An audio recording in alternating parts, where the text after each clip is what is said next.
Hello అండి, అందరికీ నమస్కారం. వెల్కమ్ టు చిన్నారి వంటిల్లు. ఈరోజు మేము ధనియాల పొడి ప్రిపేర్ చేస్తున్నాము. సో ద సింపుల్ ధనియాల పొడి. దానికోసం కావాల్సినవి కొన్ని ధనియాలు, కొంచెం జీలకర్ర, ఇంకా కొన్ని ఎండుమిర్చి, ఇంకా కొన్ని వెల్లుల్లి రెబ్బలు. ఇప్పుడు ఇవి ఏంటంటే సపరేట్గా వీటిని ఫ్రై చేసుకోవాలి ఆయిల్లో. కొంచెం ఆయిల్ వేసుకొని, సో ఇప్పుడు స్టవ్ ఆన్ చేసేసుకొని ఆయిల్ వేసుకోవాలి.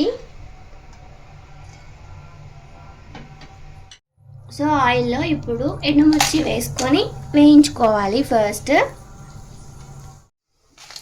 జస్ట్ అలా ఒక 1 minute అలా రోస్ట్ చేసుకోవాలి.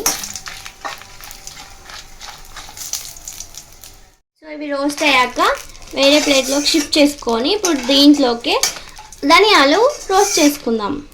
సేమ్ బౌల్లో ధనియాలు కూడా వేసేసుకొని సేమ్ జస్ట్ ఒక 1 minute అలా రోస్ట్ చేసుకోవాలి.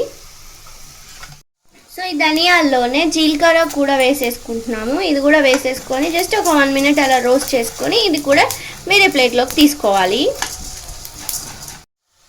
సో అది మంచిగా రోస్ట్ అయ్యాక స్టవ్ ఆఫ్ చేసేసుకొని వాటిని కూడా వేరే ప్లేట్లోకి షిఫ్ట్ చేసుకుంటాము. సో ఇదేంటంటే ఈ ధనియాలు ఇంకా ఇందాక మనం ఎండుమిర్చి రోస్ట్ చేసుకున్నాం కదండి, ఇది చల్లారాలన్నమాట. వీటితో పాటు వెల్లుల్లి రెబ్బలు కూడా వేసేసుకొని గ్రైండ్ చేసుకోవాలి. మీకు గ్రైండ్ చేసుకొని చూపిస్తాము. సో ఇప్పుడు జార్ తీసుకొని దాంట్లోకి ఫస్ట్ ఎండుమిర్చి వేసుకోవాలి. దాంట్లోకి ధనియాలు కూడా వేసుకోవాలి.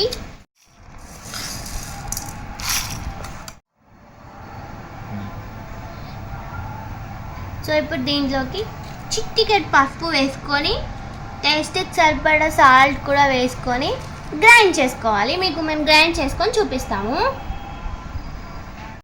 సో ఫస్ట్ ఇవన్నీ ఒకసారి ఇలా రఫ్గా గ్రైండ్ చేసుకొని దాంట్లోకి ఇప్పుడు వెల్లుల్లి వేసుకొని మళ్ళీ గ్రైండ్ చేసుకోవాలి. సో ఇలా మంచిగా గ్రైండ్ చేసేసుకోవాలి.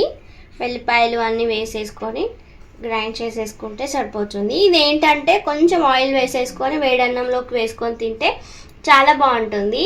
అలాగే చపాతీకి ఇలా రాసేసుకొని మొత్తం రోల్ లాగా చేసుకొని వేడి చేసుకొని తింటే కూడా బాగుంటుంది. ఇది తింటే ఏంటంటే కఫ్ కోల్డ్ ఏమైనా ఉన్నా కూడా మంచిగా రిలాక్సేషన్గా ఉంటుంది అన్నమాట. సో ద సింపుల్ ధనియాల పొడి మీరు కూడా ట్రై చేయండి, చాలా బాగుంటుంది టేస్ట్ వేడన్నంలోకి. సో ట్రై చేసి చెప్పండి.